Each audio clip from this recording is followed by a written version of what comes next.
Assalamualaikum warahmatullahi wabarakatuh.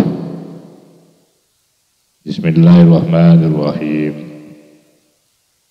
Alhamdulillahil qail nun wal qalami wa ma yasturun ma anta bi ni'mati rabbika bimajnun. Qala al-muallif rahimahullah ta'ala wa nafa'ana bihi wa bi ulumihi wa bi anwarihi wa bi asrarihi wa bi barakati fid dharain amin. Alhamdulillah, mari kita lanjutkan kajian kitab Iqdul Imam. Saat ini kita sudah sampai pada kata mutiara yang ke-97.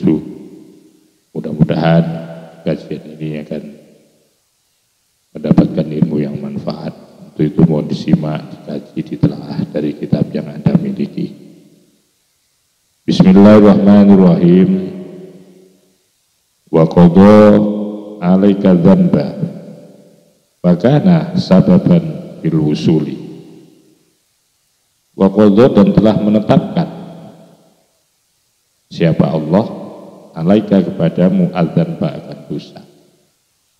Wa kana, maka ada apa dosa? Ada itu sababan, menjadikan sebab. Menjadikan sebab apa? Fil wusuli, untuk bisa wusul kepada Allah Subhanahu wa ta'ala. Artinya bahwa seseorang untuk bisa wusul kepada Allah, itu prosesnya kadang-kadang oleh Allah dibuat melalui yaitu dosa. Karena juga tidak sedikit orang yang sudah ada di dalam makom ketaatan itu justru banyak yang belum bisa wusul kepada Allah dengan ketaatan.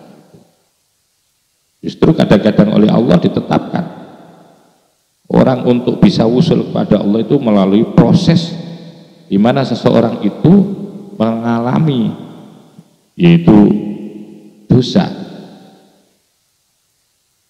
Maka itu kita di dalam perjalanan menuju kepada Allah itu tidak boleh menjustifikasi sesuatu itu kepada orang.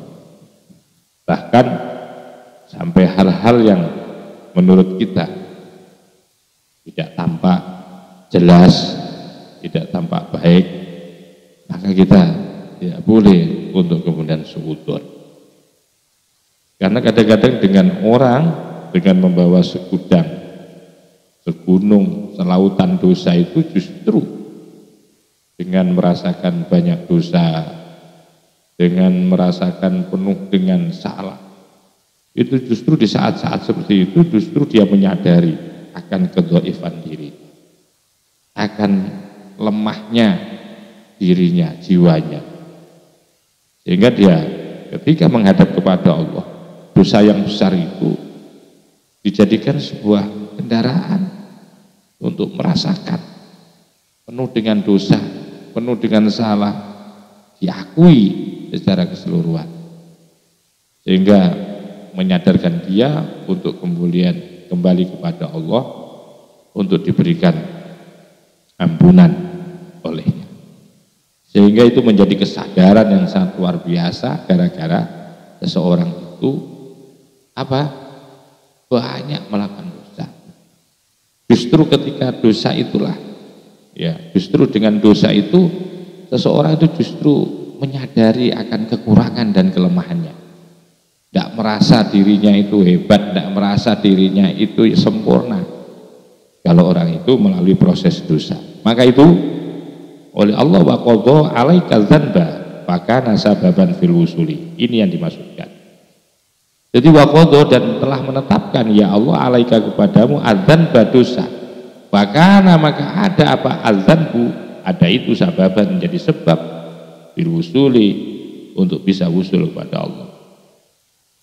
Qultu, saya katakan, katanya Ibnu Ajibah, annal abda, akan sesungguhnya hamba, idza kana, apabila ada siapa hamba, ada itu sairon, orang yang berjalan di maulahu, atau sairan sebagai orang yang berjalan limaulahu menuju kepada kekasihnya si hamba.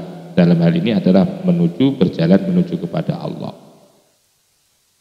Artinya bahwa sesungguhnya seorang hamba apabila dia berjalan menuju kepada Allah qasidan, ya, berjalan limaulahu karena Allah, qasidan yang mana bertujuan, ya, diwusuli hadrati habibihi untuk bisa wusul atau sampai hadir di kemaharibaan kekasihnya si hamba, waridahu, dan menjadikan untuk bisa sampai senangnya hamba. Qad yahsulu, kadang-kadang yahsulu bisa memperoleh atau bisa diperoleh lahu bagi si hamba apa kalalun, yaitu melalui proses yang tumpul. Kadang-kadang keberhasilan orang itu, begitu loh maksudnya, tidak harus dengan hebat, tidak harus dengan dengan kelebihan-kelebihan, dengan mazia-mazia, tidak harus. Qad yahsulu, di mana kadang-kadang yahsulu bisa berhasil lahu bagi si hamba apa kalalun yang namanya tumpul. Au yusibu, atau menimpahu kepada si hamba apa malalun, bosan. Au yarkabu, atau menaiki atau mengendarai kepada si hamba apa kaslun yang namanya malas. Fasallato, maka kemudian menguasakan siapa al-haqqu yang mahak alaihi atas hamba dzanban, yaitu dosa.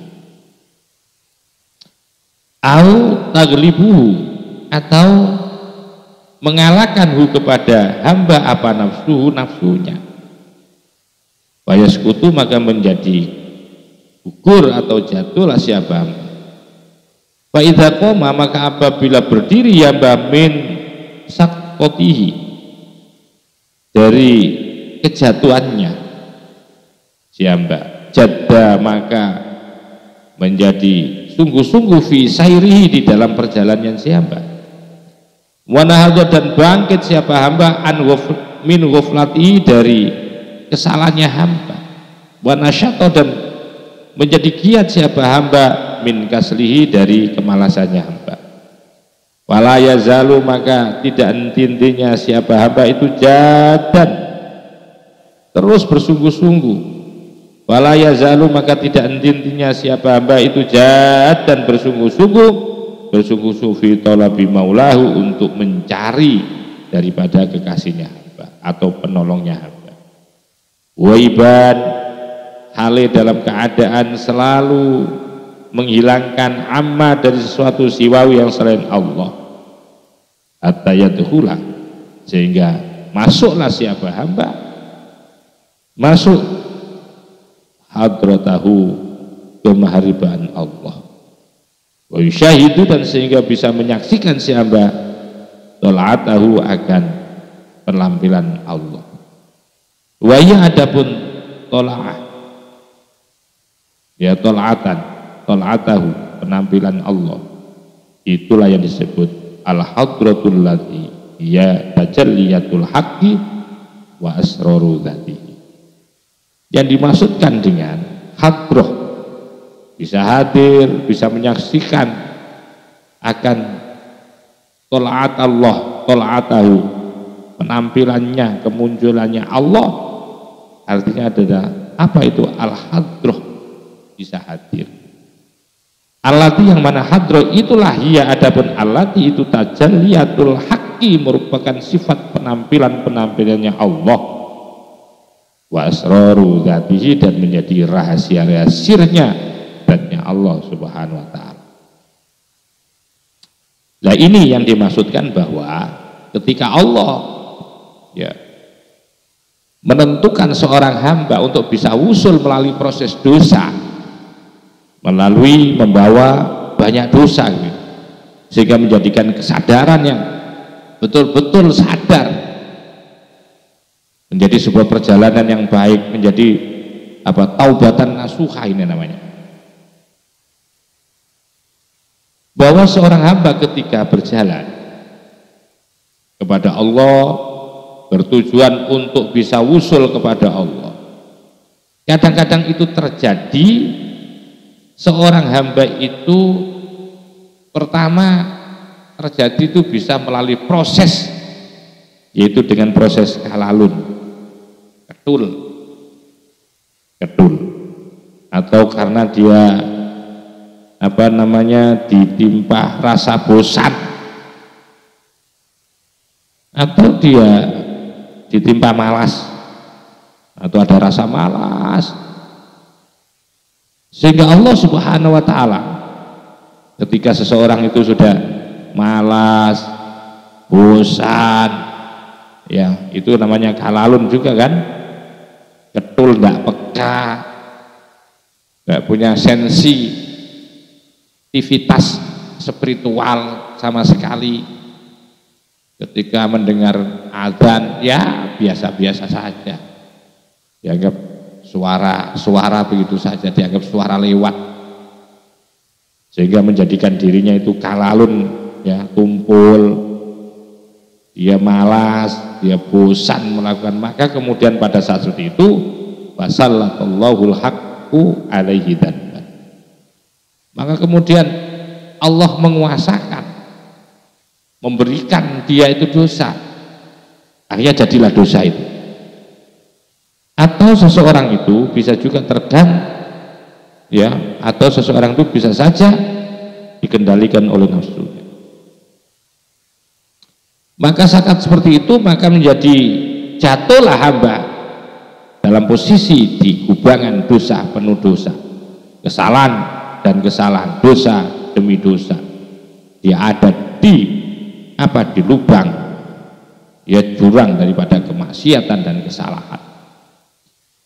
Tapi faida koma, dan ketika, maka apabila dia bangkit, seorang hamba kalau ketika mau bangkit dari jatuhnya itu, yang kemudian dia bangkit dengan semangat dan ingin nututi,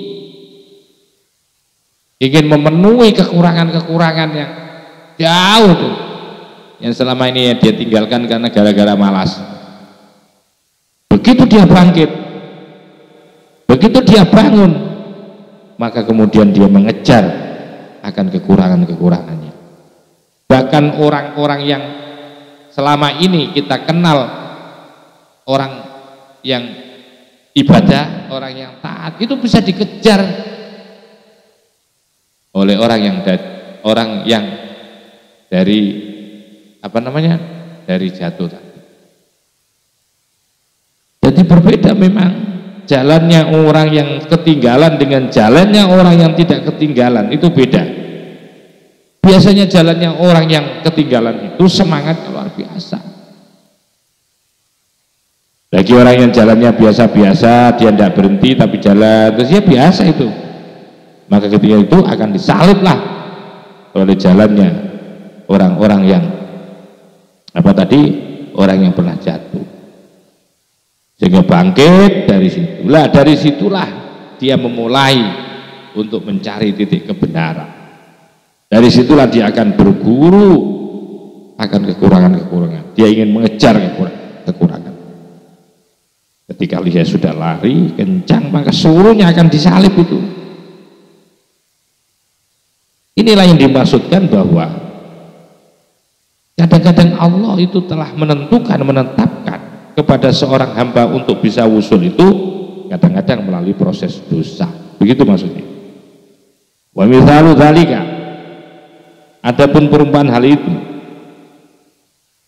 ya, wa mithalu dzalika, adapun perumpamaan hal itu, rajulun, itu seorang laki-laki, musafirun, yang menjadi seorang musafir, asobahu fit thoriqi, naumun, asobahu menimpahu kepada si rojul fitoriki di jalan apa naumun, yaitu ngantuk tidur. Ini contoh yang lain untuk mempermudah pemahaman tentang bahwa dosa itu bisa mengantarkan Allah menetapkan orang bisa wusul itu melalui dosa. Ini contohnya seperti ini juga. Seorang laki-laki sebagai musafir di tengah jalan dia terasa ngantuk. Dia di tengah jalan itu tadi terasa ngantuk. Atau seseorang itu aukaslun, atau tiba-tiba rasa malas itu datang. Jadi ini perumpamannya seperti seorang lelaki yang dalam perjalanan untuk menuju ke suatu tempat. Dalam perjalanan itu ternyata dia ditimpa rasa ngantuk, ditimpa rasa ngantuk, atau kalau tidak ngantuk ada rasa malas. Fayaskutu, maka sehingga menjadi jatuh atau gugur. Artinya tertidurlah fayaskutu, maka kemudian menghentikan. Fayaskutu, maka kemudian menghentikan. Berhentilah si lelaki musafir tadi karena ditimpa rasa ngantuk atau malas. Fayaskutu, maka jatuh, maka terputuslah. Fayadribuhu hajarun, ternyata ada batu yang memukulnya. Fayadribuhu, dan memukulhu kepada si rojul apa hajarun, batu. Tiba-tiba ya seakan-akan batu itu memukul dia, maka bangunlah faida koma, maka tentu karena dia itu tertidur di jalan, tidak mungkin di lereng gunung ini nanya ya, tiba-tiba ada batu kecil gitu memukulnya, maka bangunlah dia. Faida koma, maka apabila bangun dhaba, maka hilang apakah seluruh kemalasannya si rojul tadi. Wajad badan, menjadi sungguh-sungguh siapa rojul bisairihi, di dalam perjalanan rojul. Jadi jawabannya seperti itulah manusia itu dalam hidup. Wafil hadisi, dan di dalam satu hadis, rubbadzan bin, banyak sekali dosa adkhala yang memasukkan ya dosa sahibahu, kepada pemilik dosa, memasukkan al-jannata, akan surga. Qalu, mereka matur sahabat, wa kaifa dzalika ya Rasulullah, wa kaifa, dan hal bagaimana, apa dzalika itu orang dosa kok bisa masuk surga, itu gimana ya Rasulullah? Wahai Rasulullah, qala dawuh siapa Rasul, la yazalu taiban, la yazalu, tidak henti-hentinya, artinya terus-teruslah menjadi seseorang taiban, yang selalu taubat, ya selalu taubat. Jadilah orang yang taubat, faron, yang lari minhu, dari orang itu, khaifan, hal dalam keadaan selalu takut, mirobi, kepada Tuhannya. Siapa khaif? Hatta yamuta, sehingga mati. Wa yadkhulam, sehingga masuklah siapa si taiban khaifan tadi al jannata, ke surganya Allah. Jadi ada satu sahabat menanyakan, ya Rasul, bagaimana kok ada orang dosa kok bisa masuk surga? Katanya Nabi, la yazalu taiban faron minhu khaifan min rabbihi hatta yamuta fayadkhulal jannah. Siapa itu? Adalah orang-orang yang selalu bertaubat, yang selalu lari dan takut kepada Allah sehingga dia mati. Rasa taubatnya itu sampai mati, ya, rasa takutnya kepada Allah itu sampai mati, tentu fayadkhula, sehingga masuklah seseorang tadi itu al jannata, akan surga. Au kama qala alaihissalam, atau sebagaimana satu argumentasi dasar, qala dawu alaihi, tetap atas Nabi, assalamu, adapun keselamatan. Wa fi hadisin akhir, Di dalam hadis yang lain an Abi Hurairah, dari Abi Hurairah radhiyallahu anhu, qala dawu, qala Rasulullah sallallahu alaihi wasallam dawu, walladzi nafsi biyadihi, demi zat nafsi yang adapun diriku itu biyadihi, ada di tangannya zat, demi Allah tanganku yang ada di dalam kuasanya, laulam tadnabu, andaikan kalian semua tidak membawa dosa, kalian manusia andaikan tidak dosa itu, la dhahaballahu bikum, la dhahaba, pasti akan menghilangkan siapa Allah, Allah bikum, kepada kalian, walaja, dan akan datanglah biqaumin, dengan satu kaum, yadribuna, yang telah melakukan dosa, wa yastaghfiruna, kemudian mereka minta ampun, wa yaghfir lahum, maka kemudian memaafkan Allah lahu, kepada mereka. Jadi Rasulullah itu bersumpah, andaikan umat manusia ini, kelompok manusia itu, atau kalian tidak melakukan dosa sama sekali, maka kamu akan digulung oleh Allah, digulung oleh Allah. Artinya dunia ini ditutup, nanti akan dibuka lagi. Kalau tidak ada orang demi Allah, akan jiwaku di tangannya, andaikan kamu sekalian tidak ada yang melakukan dosa, maka pasti Allah akan menghabisin kamu semua. La dhahaballahu bikum, la dhahaba, pasti akan melenyapkan siapa Allah, Allah bikum, kepada kalian. Wala jaa, maka kemudian Allah pasti akan mendatangkan, akan datang biqaumin, kepada kaum, yadribuna, yang selalu melakukan dosa. Dari dosa itu fayastaghfiruna, melahirkan istighfar kepada Allah, fayaghfir lahum, maka tentu Allah akan mengampuni mereka. Faqala, dan Daud sallallahu alaihi wasallam bisya'ni ta'ati allati lam tuqbal, tentang keberadaan taat, tentang keberadaan akan ketaatan yang tidak terima. Rubba shaimin, banyak sekali ya orang yang puasa laisa lahu min siyamihi, di mana orang puasa itu laisa lahu, tidak ada lahu bagi man, pahalanya puasa, min siyamihi, dari puasanya man, ilal ju, kecuali lapar. Sementara wa qaimun, sedangkan orang yang selalu berdiri, laisa lahu min qiyamihi illa sahar, laisa, tidak ada lahu bagi si qaim, min qiyamihi, dari qiyamnya si qaim, illa sahar, kecuali harus melehat. Wa mithlu hadza ta'ati, dan perumpamaan taat ini, wa mithlu hadzi ta'ati al maksiyati, perumpamaan taat yang maksiat, allati yashabuha, allati yang yashabuha, telah menyertai kepada taat, apa al ingkisaru, yaitu merasa rendah. Itu ahsanu, lebih bagus, minha, daripada taat dikasirin yang banyak. Kama abana, sebagaimana akan menjelaskan musannif, zalika akan qaul bi qauli, menurut dawuhnya musannif.